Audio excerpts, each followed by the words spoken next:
அவள் வந்து விட்டாள், அவள் வந்து விட்டாள். எல்லா புகழும் இறைவனுக்கே என்னும் மந்திரத்தை சொன்னதும் உத்வேகத்துடன் எழும் கர ஒளிகளுக்கு சொந்தக்காரரான இசைப்புயல் ஏ.ஆர். ரெஹமான் அவர்களை பற்றி மண் பேசும் சிறு தொகுப்பு.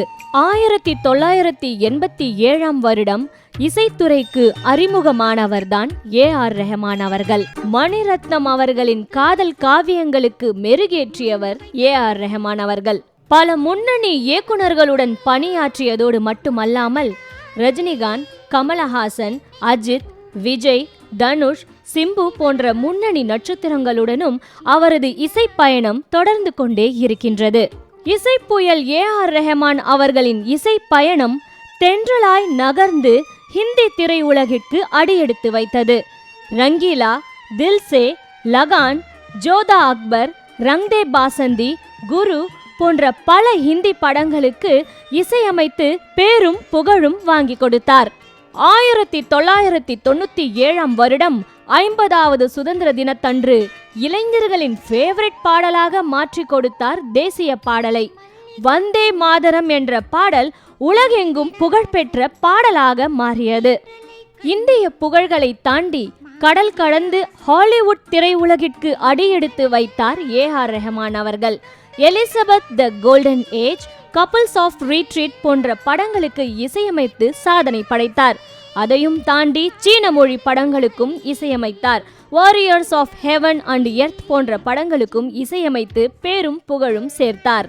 பலரின் வியப்புகளும் பலரின் ஆசிகளும் உலக மேடை ஏறி தமிழ் பேசிய தினம் 2009 பிப்ரவரி 22 ஸ்லம்டாக் மில்லியனர் என்ற படத்திற்காக 2 ஆஸ்கார் விருதுகளை பெற்று எல்லா புகழும் இறைவனுக்கே என்னும் மந்திர சொல்லை சொல்லி இந்திய திரையுலகுக்கே புகழ் சேர்த்தவர் ஏ.ஆர். ரெஹமான் அவர்கள்.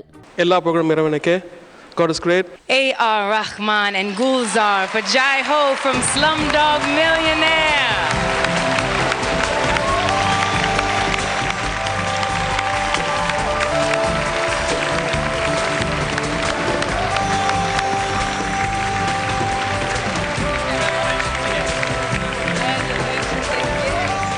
தாய்மொழியை பிரம்மாண்ட மேடையில் ஒலிக்கச் செய்ததோடு மட்டுமல்லாமல் பல எண்ணிலடங்கா உயரிய விருதுகளையும் பெற்று தாய் மண்ணுக்கு பெருமை சேர்த்தவர் ஏ.ஆர். ரெஹமான் அவர்கள். புகழின் உச்சிக்கு சென்றாலும் மண்ணை மதிக்கும் வித்தகன், கிரகங்கள் உலகை ஆண்டாலும் இசையால் மனிதர்களின் இதய துடிப்பில் இருக்கும் உணர்வுகளை ஆள்பவர், மரப்பாச்சி பொம்மைகளையும் ஆடத் தூண்டும் வகையில் இசையமைக்கும் இசையமைப்பாளர், கடல் அலைகளின் வேகம், காற்றின் வேகம், பறவைகளின் வேகம் இவை அனைத்தும் பூமியில் இருக்கும் வரை ஏ.ஆர். ரெஹமான் அவர்களின் சாதனைகள் தொடரட்டும் என்று நாம் போற்றுவோம், பாராட்டுவோம்.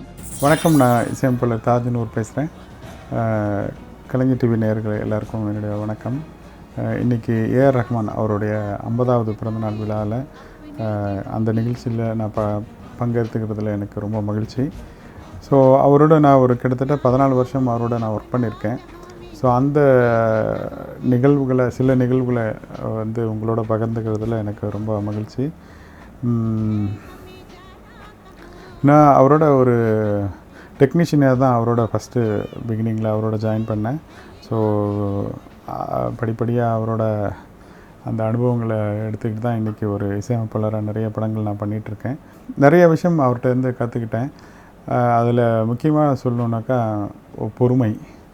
ஸோ ஒரு எப்படி நடந்துக்கணும், எப்படி இருந்தால் ஒரு வேலையை அழகாக முடிக்கணும் அப்படின்ற சில சீக்ரெட்ஸை நிறைய நான் அவர்கிட்ட கற்றுக்கிட்டேன். இந்த டென்ஷன் ஆனால் அது எப்படின்னு கேட்டிங்கனாக்கா, டென்ஷன் ஆனால் எந்த வேலையும் நடக்காது அப்படின்றது பல விதத்தில் நான் அவர்கிட்ட உணர்ந்திருக்கேன். அவர் பழகுவதில் ரொம்ப ரொம்ப எளிமையாக இருப்பார். எந்த ஒரு பெரிய ஒரு மியூசிக் டைரக்டர் பெரிய ஆள் அப்படின்ற மாதிரி எந்த விதத்துலையுமே எங்கேயுமே நான் பார்த்ததில்லை. ஸோ ஒர்க் பண்ணும்போது கூட ஒர்க் பண்ணுற ஒரு ஆஃபீஸில் ஒரு 10 பேர் ஒர்க் பண்ணுறோன்னா அவரும் 10 பேரில் ஒருத்தருன்ற மாதிரி தான் அவரோட நடவடிக்கை இருக்கும். அடிக்கடி பயன்படுத்துகிற வார்த்தை இட்ஸ் எ டீம் ஒர்க். அதில் என்னோட பார்ட் ஒரு வேலை, உன்னோட பார்ட் ஒரு வேலை. ஸோ எல்லோரும் சேர்ந்து பண்ணால் தான் இந்த வேலை வந்து வெற்றியாக முடியுன்றதை அடிக்கடி ஞாபகப்படுத்திக்கிட்டே இருப்பார். ஸோ அந்த விதத்தில் வந்து இன்னும் எங்களுக்கு ரொம்ப ஒர்க் பண்ணுற அந்த வேகமும் அந்த சின்சியாரிட்டியும் ரொம்ப அதிகமாகும் அந்த டைமில். ஸோ நைட் டைம்லலாம் ஃபுல் நைட் ஒர்க் போகும்போது சம்டைம்ஸ் ஒவ்வொருத்தருக்கு ஒவ்வொரு வேலை இருக்கும். அதில் வந்து ஃபுல் நைட்டு கொஞ்சம் கூட நேரம் இல்லாமல் ஒர்க் பண்ணுறோம் அப்படின்ற மாதிரி இருந்தால், அவர் ஃப்ரீயாக இருக்கும்போது அவர் ஃப்ரீயாக இருக்கிற மாதிரி எப்படி இருந்தால் உடனே ஒரு காஃபி போட்டு கொண்டு கொடுப்பார், டீ போட்டு. ரொம்ப அது வேறு யாருமே அந்த மாதிரி பண்ண மாட்டாங்க. ஸோ அந்த மாதிரி நிறைய நிகழ்வுகள் இந்த மாதிரி நடக்கும்.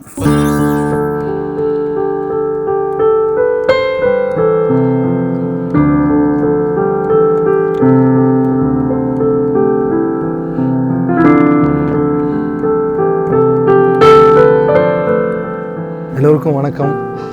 நான் தான் ஜோஹன், மெட்ரோ திரைப்படத்தினுடைய இசையமைப்பாளர். ஏஆர் என்னுடைய 50th பர்த்டே வச்சு இந்த ப்ரோக்ராம் எனக்கு ரொம்ப சந்தோஷமாக இருக்குது. இந்த ப்ரோக்ராமில் அவர் வந்து விஷ் பண்ணுறதுக்கு, இசையை சொல்லிக் கொடுக்கறதுக்கு என்னுடைய குருக்கள் வந்து நிறைய சொல்லி கொடுத்துருக்காங்க. ஆனால் அதை தாண்டி நம்மளுடைய மனம் வந்து இசையை நோக்கிறதுக்கும் அதை பற்றி கொள்ளுகிறதுக்கும் ஒருத்தர் ஒரு பெரிய வித்தாக இருந்திருப்பார். ஸோ என்னுடைய மனசுக்கு வந்து ரொம்ப வித்தாக இருந்தவர் பார்த்திங்கன்னா ஏஆர் ரஹ்மான் சார். அவருடைய இந்த 50வது வயசுன்னு என்னால் அவரை பார்க்கும்போது நம்பவே முடியல.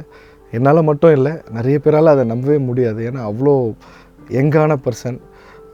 Not only for first movie, கடைசியாக அவர் பண்ணுற படமாக இருக்கட்டும், அவர் எப்படி முதல் படத்தில் ஒர்க் பண்ணாரோ, எந்த அவுட்புட் அவர் எக்ஸ்பெரிமெண்டெல்லாம் கொடுத்தாரோ, அந்த மாதிரி கடைசி படம் வரைக்கும் அவர் கொடுத்துருக்காரு. அந்த அடிப்படையில் ரொம்ப சிறந்த ஒரு இசைக்கலைஞர்னு நான் சொல்லுவேன். அதை சொல்கிறதுக்கு எனக்கு வயசு இல்லைனாலும் நான் அதை ஏற்று தான் ஆகணும். சில மறக்க முடியாத நிகழ்வுகள், ஒரு சந்தோஷமான நிகழ்வுகள் அப்படின்னு பார்க்கும்போது, ஃப்ரைடே ஆனால் அவரும் நானும் ஒன்றா தான் மாஸ்க்குக்கு போவோம். ஃப்ரைடே அவர் சென்னையில் இருக்கும்போது, அதில் வந்து கிட்டத்தட்ட 14 வருடங்கள் அவரோட அவர் சென்னையில் இருக்கும்போது நான் போயிட்டு வந்திருக்கேன். நிறைய நிகழ்வுகள் நடக்கும். அதாவது ஒரு நாள் ப்ரேயர் டைமில் வந்து ஒரு மாஸ்கில் உட்காந்துருக்கோம். கீழே தான் உட்காரணும், தரையில் தான் உட்காந்துருந்தோம். உட்காந்துருக்கும்போது பக்கத்தில் சின்ன சின்ன பசங்க இருந்தாங்க. நடக்கும்போது கொஞ்சம் ப்ரேயர் ஸ்டார்ட் பண்ணுறதுக்கு கொஞ்சம் முன்னாடி ஒரு 10-15 மினிட்ஸ் ஒரு கேப் இருக்கும். அந்த கேப்பில் நடந்த ஒரு சின்ன விஷயம்தான் இது. சின்ன பசங்க எல்லாம் உட்காந்துட்டு பார்த்துட்டு இருந்தாங்க. இவரை எல்லோரும் இப்படி பார்த்துட்டு இருந்தாங்க. நான் பக்கத்தில் உட்காந்துருக்கும்போது இப்படி வந்துட்டு இருந்தேன். அப்போது ஒரு பையன் அவங்களோட டிஸ்கஸ் பண்ணிவிட்டு நேராக ஓடி வந்து, உங்களை போய் ஏஆர் ரஹ்மான்னு சொல்கிறானுங்க அப்படின்னாங்க. அவர்கிட்டயே போயிட்டு அந்த பசங்களுக்கு, அவங்களுக்கு தெரில ஏஆர் ரஹ்மான் இங்கே வருவாருன்றது அவங்களுக்கு தெரியல ஆக்சுவலாக. ஸோ அதனால் அதில் ஒருத்தன் வந்து நம்பாமல் நேராக அவர்கிட்டயே வந்து, உங்களை போய் ஏஆர் ரஹ்மான் சொல்கிறான் அவன் அப்படின்னாங்க.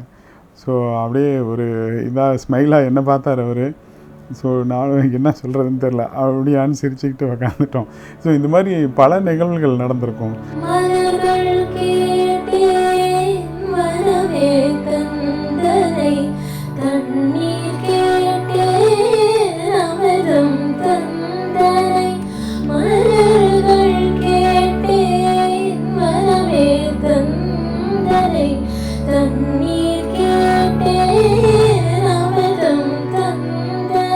கலைஞர் டிவி நேயர்களுக்கு வணக்கம். நான் S J Janani, music director and singer. Rahman சாரோட ஒவ்வொரு சாங்குமே வந்து எனக்கு ரொம்ப ரொம்ப பிடிக்கும்.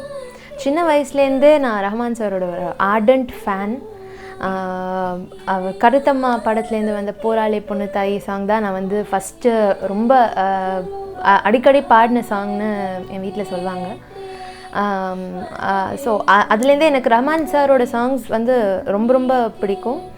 அண்டு அதுக்கு அப்புறமா நான் வந்து ரஹ்மான் சாரோட சாங் வந்து கற்றுக்கிட்டு ஸ்டேஜில் பாடி ஃபஸ்ட் ப்ரைஸ் எல்லாம் வாங்கின சாங் வந்து கண்ணோடு காண்பதெல்லாம் ஜீன்ஸ் படத்துலேருந்து வந்தது. பிரத்யேகமாக சொல்லணுன்னா ரஹ்மான் சாரோட சாங்ஸ் வந்து அவரோட அந்த அப்ரோச் டுவர்ட்ஸ் அந்த ப்ரொடக்ஷன் ஆஃப் த சாங் வந்து ரொம்ப ரொம்ப ஒரு யூனிக் ஸ்டைல். அப்படின்னு நான் சொல்லுவேன்.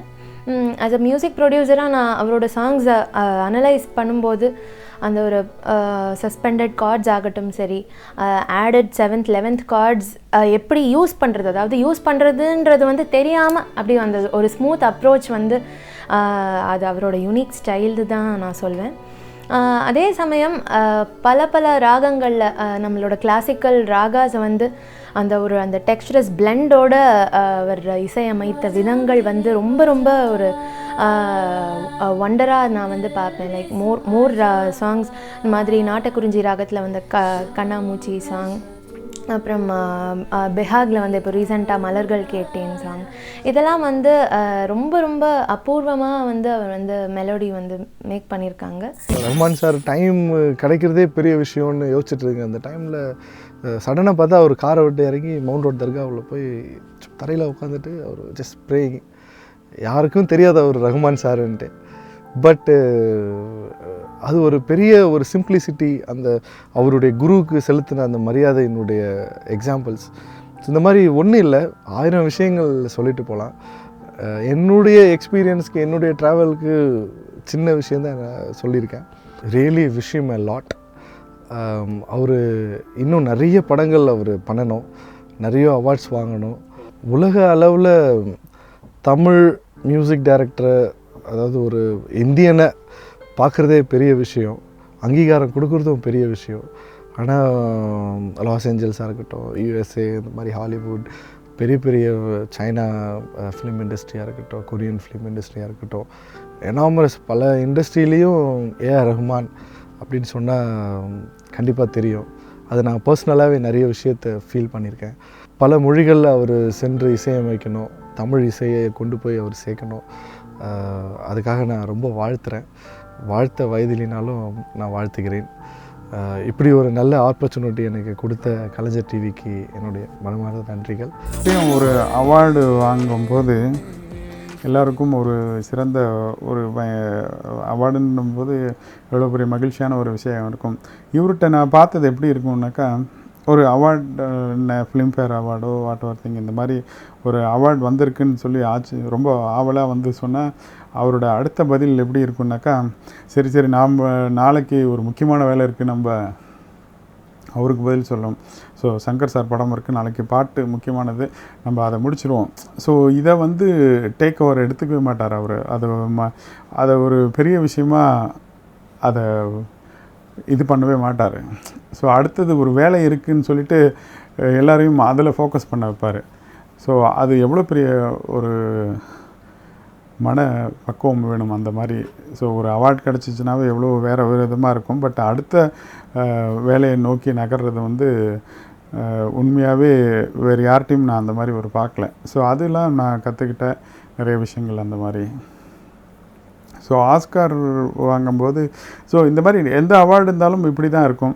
பட் ஒரே ஒரு சின்ன மாற்றம் நான் அவர்கிட்ட பார்த்தது, அன்னைக்கு வந்து ஆஸ்கார் ஃபஸ்ட் டைம் நாமினேட் பண்ணியிருக்கும்போது அவரோட தான் இருந்தேன். ஸோ ஃபஸ்ட் டைம் நாமினேட் ஆகிருக்கு அப்படின்னும்போது தான் அன்னைக்கு தான் வந்து அவரோட ரொம்ப சந்தோஷமாக அன்றைக்கி தான் சரி இன்றைக்கி நம்ம நாளைக்கு பண்ணுவோம் வேலையை அப்படின்றது முதல் முறையாக நான் அவர்கிட்ட பார்த்தது அன்றைக்கி தான். ஸோ அவருடைய வாழ்நாள் கனவு அப்படின்ற அந்த ஒரு அவார்டு நினைக்கிறேன் நான் அந்த மாதிரி.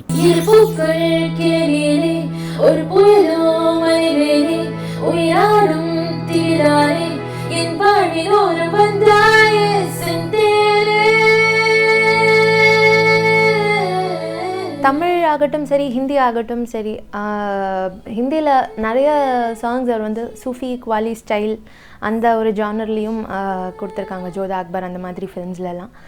ஸோ அதாவது ஒரு சாங்ன்ற வந்து ஒரு எப்படி வடிவமைக்கணும், அது வந்து எப்படி இருக்கணும், அந்த அவனோட வடிவத்தை வந்து நமக்கு வந்து ரொம்ப ஈஸியாக அண்டர்ஸ்டாண்டபிள். பட் இன்சைடில் வந்து அவர் எவ்வளோ ஒர்க் பண்ணியிருக்காருன்றதை வந்து நம்ம அனலைஸ் பண்ணும்போது தான் வந்து நமக்கு புரிய வரும். நான் எப்பயும் சாருன்னு தான் கூப்பிடுவேன் அவரை. அவர் வந்து நூறுன்னு கூப்பிடுவார் என்ன, அப்படி இல்லைன்னா ஓய் அப்படின்னு தான் கூப்பிடுவார். ரொம்ப ஜாலியாக இருந்தால் ஏய் இங்கே வா அப்படின்னு தான் கூப்பிடுவார். ரொம்ப ஜாலியாக இருக்கும்போது ரொம்ப ரொம்ப ஜாலியாக இருப்பார். ரொம்ப கேஷுவலாக அந்த மாதிரி இருக்கவே இருக்காது. காமெடி, ரொம்ப காமெடி சென்ஸ் அவருக்கு அதிகம். அந்த மாதிரி ஒரு வார்த்தை சொன்னாலே அது பல அர்த்தங்கள் இருக்கும். ஸோ அது நல்லதாக இருந்தாலும் அதில் பல நல்லதுகள் இருக்கும். அது ஏதாவது ஒன்று நம்ம சரியாக பண்ணலைன்னும் போது அதில் பல அர்த்தங்கள் அதுலேயும் இருக்கும். இவன் இது பண்ணலை அப்படின்ற மாதிரி. ஸோ ஒரு டைமில் நான் அதாவது ஒரு வேலையை கொடுத்துட்டா அதோட முழு பொறுப்பு அது அவங்களோட தான். ஸோ அதை ஃபினிஷ் பண்ணலன்னாக்கா நீயே பதில் பேசிப்பா ப்ரொடியூசர்கிட்ட, அப்படி அந்த மாதிரி விட்டுருவார், இண்டிவிஜுவலாக விட்டுருவார். ஸோ அது மிகப்பெரிய ஒரு விஷயம். அப்போ எவ்வளோ பொறுப்பு எங்களுக்கு ப்ரொடியூசர்கிட்ட நாங்கள் டீல் பண்ணணும் அப்படின்ற மாதிரி அந்த ஒரு பயமும் அந்த சின்சியாரிட்டியும் அதிகமாகிடும்.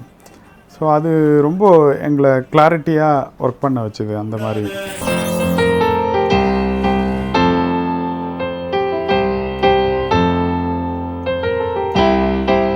நான் மியூசிக் டைரக்டர் சத்யா. ரஹ்மான் சாரை பற்றி எனக்கு தெரிஞ்ச சில விஷயங்களை நான் உங்ககிட்ட ஷேர் பண்ணிக்க விரும்புகிறேன். ரஹ்மான் சார் ஃபஸ்ட்டு மூவிலேருந்தே பயங்கரமாக இம்ப்ரெஸ் ஆகி, நான் அப்போ காலேஜ் படிக்கிறேன். ஃபஸ்ட் மூவிலே ஒரு நியூ ட்ரெண்டு, அதுவும் சவுண்ட்லேயும் சரி மியூசிக்லேயும் சரி எல்லா விதத்துலேயும் ஒரு புது அப்ரோச் ஒன்று இருந்துச்சு. நாங்கள்லாம் அப்போது கேட்டுட்டு அந்த அளவுக்கு நாங்கள்லாம் என்ஜாய் பண்ணோம் அந்த மியூசிக்கை. எப்போவுமே ரஹ்மான் சாரோட ஒரு ஸ்பெஷலான விஷயம் எப்போவுமே எல்லாத்துக்கும் முன்னோடியாக இருந்துகிட்டே இருக்கார். ஸோ அவரோட பீரியடில் பார்த்திங்கன்னா அந்த 90ஸ்லேருந்து பார்த்தா எல்லாமே ஒரு புதுசாக இருக்கும். அப்ரோச்சு சவுண்ட்லேருந்து அந்த மியூசிக்லேருந்து சிங்கர்ஸை சூஸ் பண்ணுறதுலேருந்து அவ்வளோ ஒரு ஸ்பெஷலாக இருக்கும். ஸோ நாங்கள் எப்போவுமே இன்ஸ்பயர் ஆகி அவரை ஃபாலோ பண்ண ட்ரை பண்ணிட்டே இருப்போம். ஆனால் இப்போ கூட பார்த்திங்கன்னா அவர் ஒரு 50 இயர்ஸ் ஆச்சு.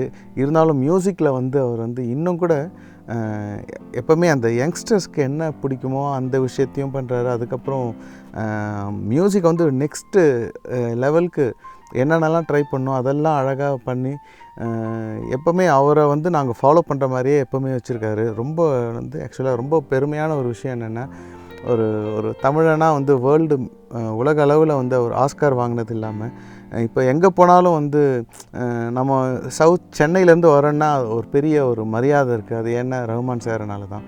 ஸோ ரொம்ப எனக்கு பெருமையாக இருக்குது.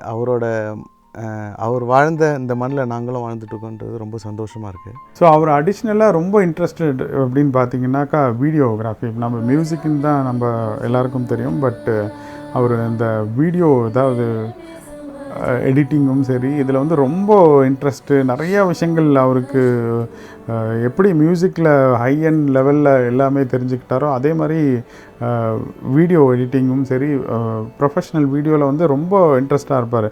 எனக்கு ஒரு ஞாபகம் இருக்குது, அவர் கிட்டத்தட்ட எப்போயோ சொன்னார், மேபி 10 இயர்ஸ்க்கு முன்னாடியே நெக்ஸ்ட்டு ஃப்யூச்சரே வீடியோ தான், அதாவது வீடியோ சைடில் தான் எல்லா அப்டேட்டும் இருக்குன்னு அப்பயே சொன்னார். எனக்கு ஆச்சரியமாக இருந்தது. வீடியோ என்ன யார் எடுக்க போகிறா, இப்போ இன்றைக்கி யூடியூப்பில் இருக்குது, பல டிவிலையும் இருக்குது, ஃபுல்லாகவே வீடியோ பேஸ்டு தான் இருக்குது. எந்த ஒரு விஷயமுமே வீடியோ பேஸ்டாக தான் கன்வே பண்ண முடியுது. அதுதான் ரீச் ஆகிறது ரொம்ப ஈஸியாக இருக்குது.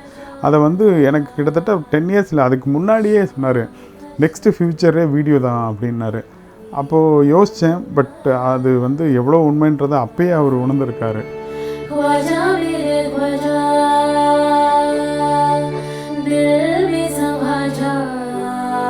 உலக அளவில் தமிழ்நாட்டிற்கும் தமிழக மக்களுக்கும் பெருமை தேடித்தந்த ஆஸ்கர் நாயகன் திரு ரஹ்மான் சார் அவர்களுக்கு வாழ்த்த வயதில்லை என்றாலும் 30 ஆண்டுகள் இசைத்துறையில் கடந்தாலும் இன்னும் இசைத்துறையில் மேன்மேலும் பல சாதனைகள் புரிய our prayers and hearty wishes to you, sir.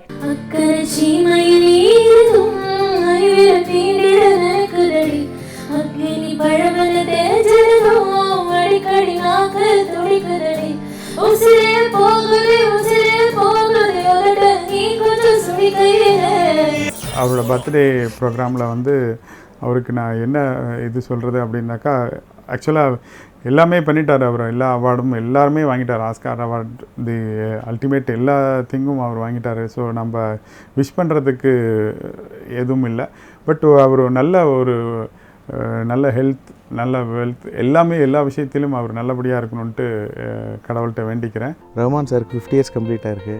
ஆனால் அவரை பார்த்தா கண்டிப்பாக யாருமே 50 இயர்ஸ் சொல்லவே மாட்டோம். அவரோட மியூசிக் எப்போவுமே இளமையாக இருக்கிற மாதிரி அவரும் எப்போவுமே வந்து ரொம்ப இளமையாக இருக்கார். ரொம்ப சந்தோஷமாக இருக்குது. வந்து இன்னும் நல்ல ஹெல்த்தியாக இன்னும் பல ஆண்டு வாழணும். இந்த 50 இயர்ஸில் 30 இயர்ஸ் வந்து ரூல் பண்ணியிருக்காரு. இன்னும் வந்து அவர் வாழற காலம் ஃபுல்லாக வந்து மியூசிக் இண்டஸ்ட்ரியை அவர் கைக்குள்ளேயே வச்சுக்கணும்னு நான் நினைக்கிறேன். ஏன்னா அவரை பார்த்து தான் எல்லாருமே நாங்களாம் வளர்ந்துட்டு வரோம். ஸோ உலக அளவில் பெரிய விருதுன்றது ஆஸ்கர் விருது. ஸோ அந்த அவார்டே வந்து அவர் 2 அவார்டு வாங்கிட்டார். இதுக்கு மேலே என்ன இருக்குன்னு தெரியல. இருந்தாலும் அவர் வந்து இன்னும் பல அவார்ட்ஸ் வாங்கி இந்தியாவுக்கு இன்னும் பெருமை சேர்க்கணும். அதுதான் என்னோட ஆசை.